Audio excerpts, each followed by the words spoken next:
Hey everybody, Rob here at road.And, and today we're going to be taking a look at the Roadmaster high-powered diode wiring kit on our 2013 Ram 1500. Now the reason why you're going to want a diode kit is if you're flat towing your Ram behind your motorhome. Now as you can see, we have our turn signals on, and even though the motorhome is controlling everything, all those signals are coming back through our Ram's taillight. And that's so that whenever we are flat towing, we have all those signals and everybody knows what's going on when we're driving down the road. And diodes are a really convenient way to get those signals because, again, whenever we're towing our Ram, just like a trailer, you have to have those signals so everybody knows if you're changing lanes, you're stopping, or even if you're just driving at night.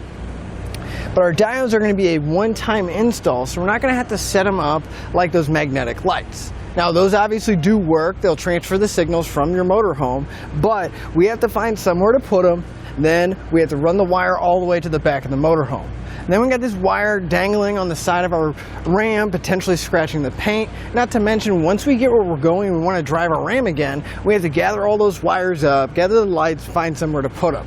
And then the same process is going to start all over again as soon as we want to tow our Ram. With our diodes, once they're in, they're in. We don't have to worry about anything. We just simply plug in our electrical cord up front between our motorhome and our Ram, and we can pretty much forget that they're there. Now our diodes are going to tap into our Ram's electrical system, and that's how it's going to transfer those lights to the factory bulbs.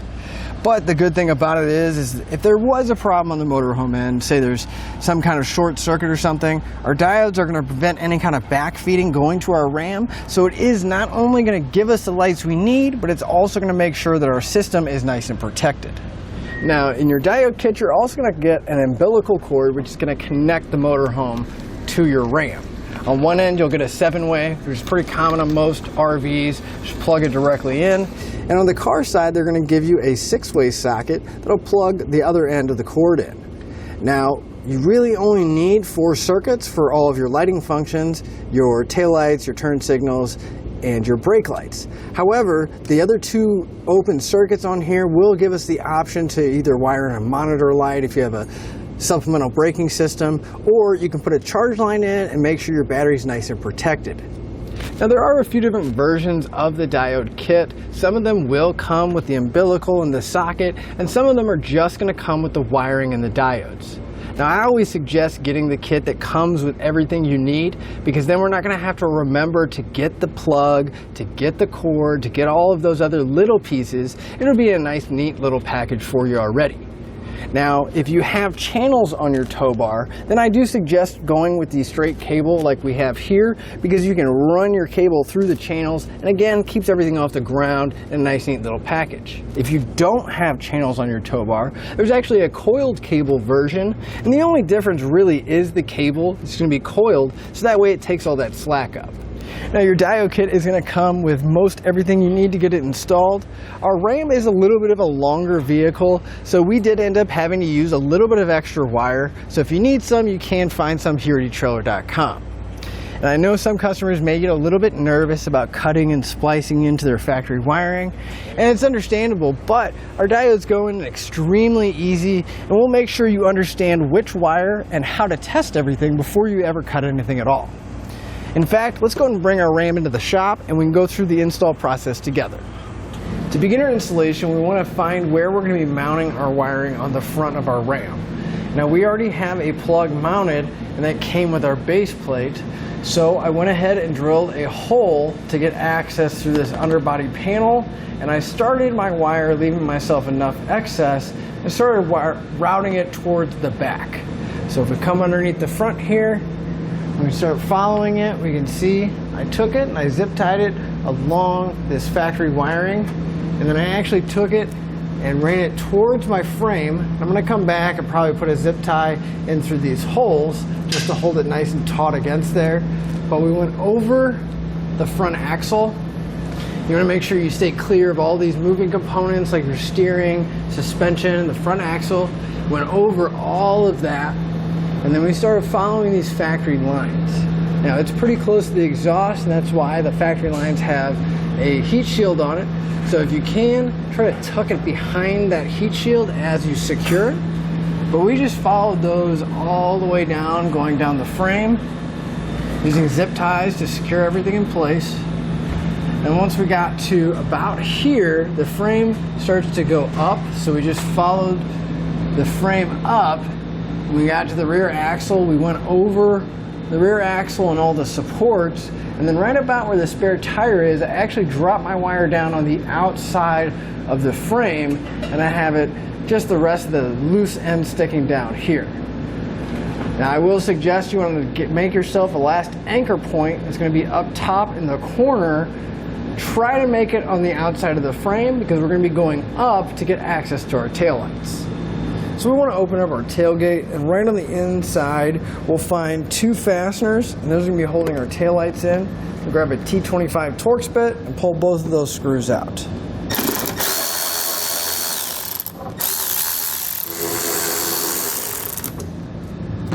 So we have those removed. We'll grab our taillight, and you're going to want to pull straight back. We're going to grab the wiring and disconnect it. There's a little red tab on the connector, so you want to slide that away from the connector, squeeze the other tab,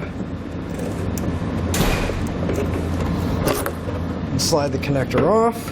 And then for the one on the bottom, you can either take the connector off or you can twist and pull the whole bulb out, make it a little bit easier. Now there is going to be some tape on here. We want to cut this tape away so we can get access to the wires underneath, but be extremely careful not to cut the wires. Once you have that done, move to the other side and repeat the same process for the other taillight. What we want to do now is we want to take our tester and we want to check each one of these wires to see which function is which. So right now I have my taillights turned on and all the other functions are turned off, and I'm going to be probing the front of the plug to see which one lights up my tester.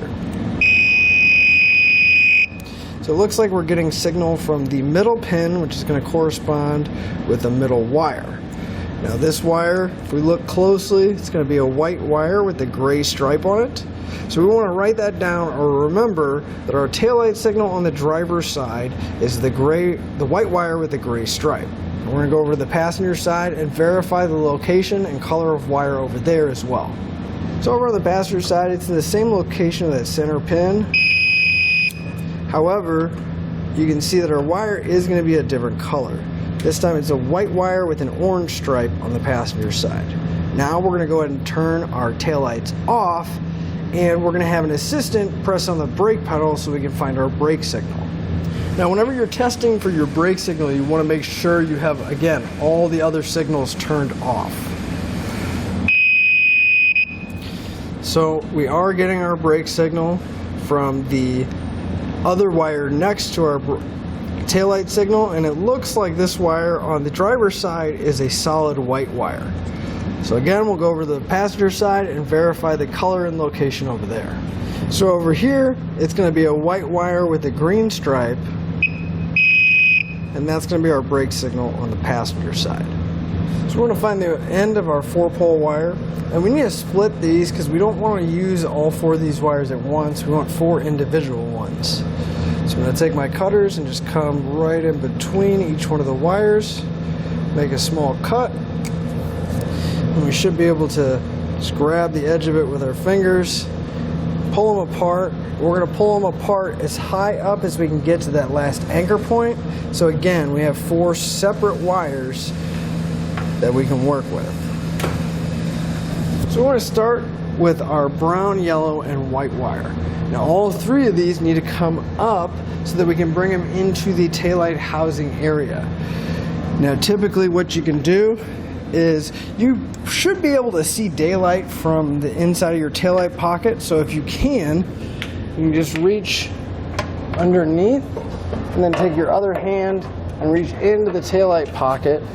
We can reach in there and then start feeding our wires up so we can grab them and pull them through.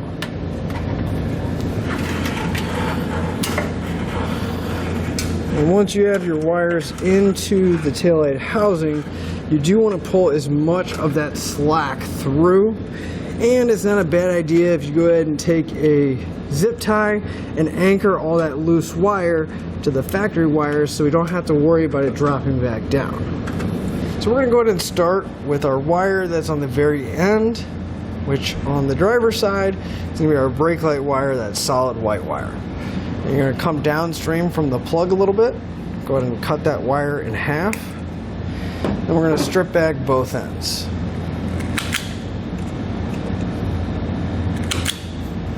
You want to grab a diode that has all blue connectors on it.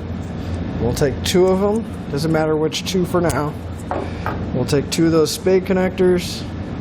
We're going to crimp it right onto the end of the wire.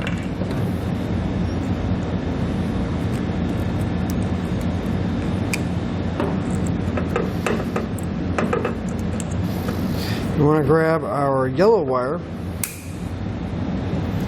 and we're going to estimate about how much wire we need so that we can meet up with the other spade connector, kind of like that. I like to give myself a little bit of a loop so there's a little bit of slack in there.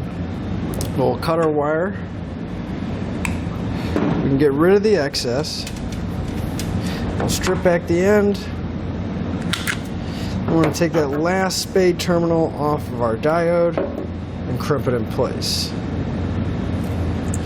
Now if we grab our diode and we look really closely, we're going to have 2 terminals that are on the inside. We're going to have 1 terminal that's going to the outside. The 1 terminal on the out terminal is going to go closest to the plug, so we're going to plug that in. And then our yellow wire is going to go to one of the in terminals. Put that in place. And then finally, the other factory wire is just going to go onto the last remaining in terminal on the diode. So if you look, we should have our factory wire coming into the diode and then going out to the socket, but we also have our tow bar wiring coming into the diode going out to the socket. So now we can bring our attention to our taillight wire. Now we still want to come downstream from the plug a little bit, cut it in half. We're going to strip back both ends. This time we want to grab the diode that has 2 blue connectors and a yellow connector, and for now we're only going to be using the blue ones, and we're going to get those on the wires we just stripped.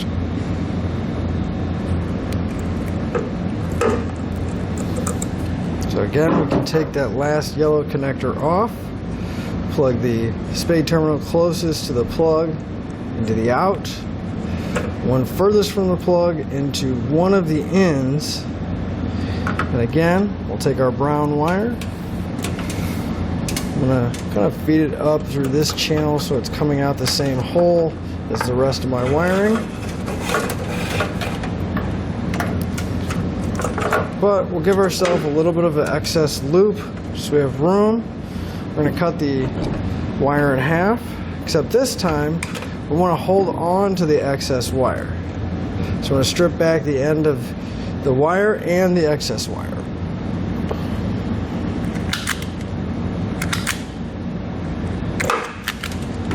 Then we'll take the 2 ends, we're going to combine them together. And then we want to take our yellow spade connector, slide it over both of the wires, and crimp it in place.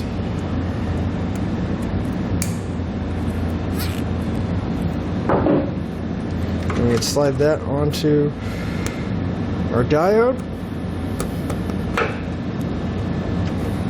Now the free end of our wire is going to drop back down, meet up with our green wire, and it's going to go over towards the passenger side. And that's the main reason for that yellow connector, is so that we could have both of these wires in there at the same time and not try fighting that blue spade terminal to get it in place. On the back of your diodes, you are going to have some double-sided foam tape. And what I like to do, I like to take the backing off both of them. I'm going to stick them together. That way it's a nice, neat little package. That way whenever we put our taillight back in place, it'll fall right into this little pocket and it won't interfere with anything. Now this is the length of brown wire that I had left over, and really yours may be a little bit longer, maybe a little bit shorter. It kind of all depends on how you route your wire, but this obviously is not long enough to go all the way down and then over to the passenger side and hook up over there. So we are going to have to extend our wire out. Just want to keep that in mind. Your kit does come with a butt connector, but it does not come with extra wire. So if you need some extra wire, you can pick it up here at etrailer.com using part number 16-1-1, and that's going to be for 16 gauge wire by the foot. So the diodes over here are going to hook up the exact same.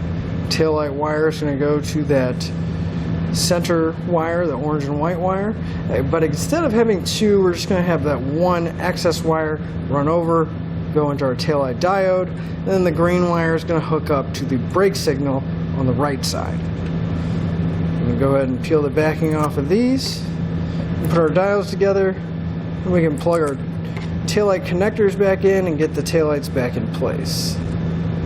So we should have one more wire left. This will be the white wire. Now this is going to be our ground. I'm actually going to be attaching it right in the taillight pocket area. So I'm just going to trim my wire, get rid of the excess, and we'll strip back the end of our white wire. I'm going to grab the small ring terminal out of your kit, slide it over, and crimp it in place. Now depending on where you mount your ground, you can either use a factory screw and secure it, or you can take the included self-tapping screw, and I'm going to be putting mine right about this area, so I'm going to start my hole first.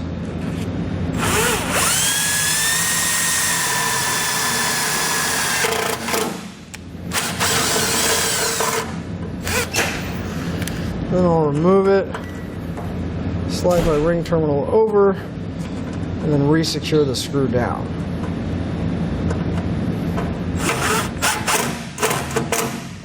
And you want to make sure that ring terminal doesn't spin around on there, but you don't want to strip out the screw either. Now we can plug our lights back in and get the taillight back in place. This lower one's a little bit tight to get in. Just make sure you lock it all the way in and that bulb isn't loose. And that red tab, you do just want to make sure that after you have it plugged in, you slide that red tab back into the locking position and tuck your diodes into the little pocket, and we can re-secure the taillights.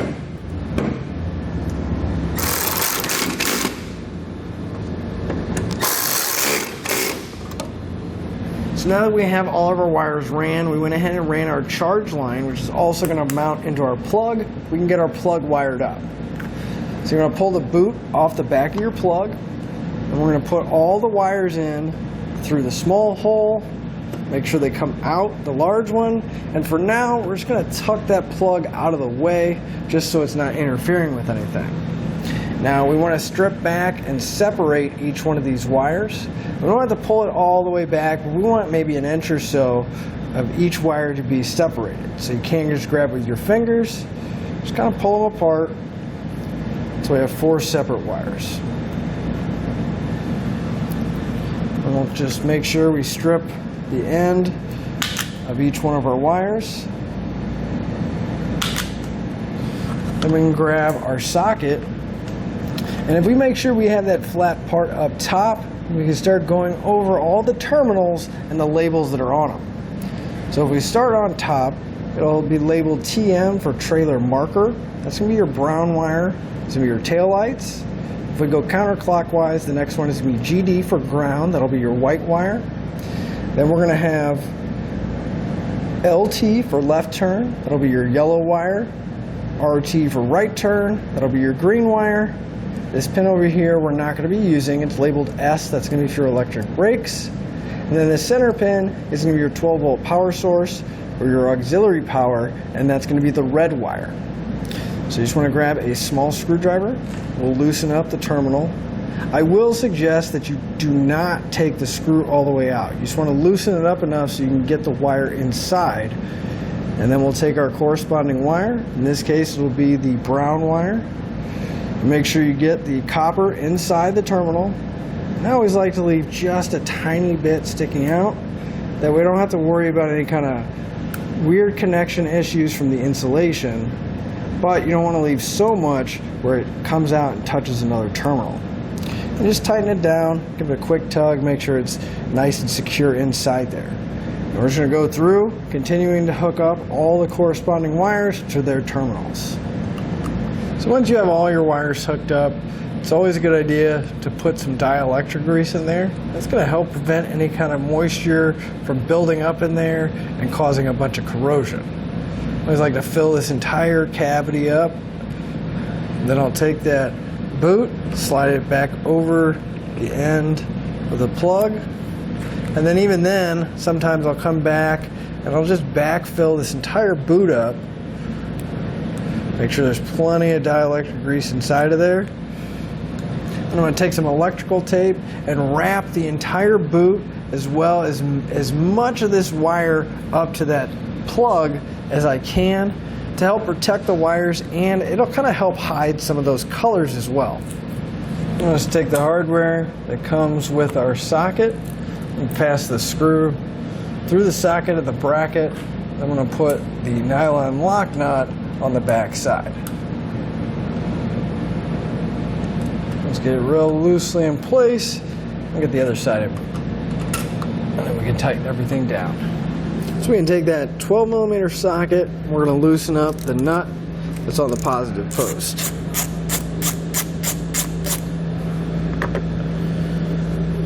We can take that ring terminal, slide it over the stud. Now you may find that it might not fit all the way over the stud, and that's fine. There's a quick trick I can show you to where we can still get this in place and put the nut back on. So instead of putting a larger ring terminal on there, what we can do is you can either drill the hole out to where it's a little bit bigger, or you can do what I'm going to do. You can take a pair of cutters. I'm just going to cut a small notch into my ring terminal to where it's going to be more of a C shape rather than a ring. That way it can go around the stud like this. Then we can put our nut back in place and we still have a really solid connection. Just makes it a little bit easier rather than trying to find a new ring terminal or even trying to drill that ring terminal out. You just want to watch, make sure that ring terminal doesn't start splitting open on you, moving. You want to make sure it's under the nut. And we'll take our cover. We can even put the cover back in place and not have to worry about trimming anything for the wire. The final step of our installation is going to be testing our wiring and making sure all the circuits work properly. Now, I always recommend using a tester. That way we can isolate our truck by itself. If you do choose to use your motorhome, if there is a problem, just keep in mind it is going to be a little bit more difficult to troubleshoot if it's coming from the motorhome or the truck, and that's why I like using a tester. If I turn my tester on, you can see that my taillight function is working. My left turn signal, my brakes, and over on the passenger side, the taillights are working as well, the brake signals, and finally the right turn signal. All we have left to do now is hook up to our motorhome and hit the road. But again, I'm Rob here at eTrailer.com, and that'll finish up your look at the Roadmaster high-power diode wiring kit on our 2013 Ram 1500.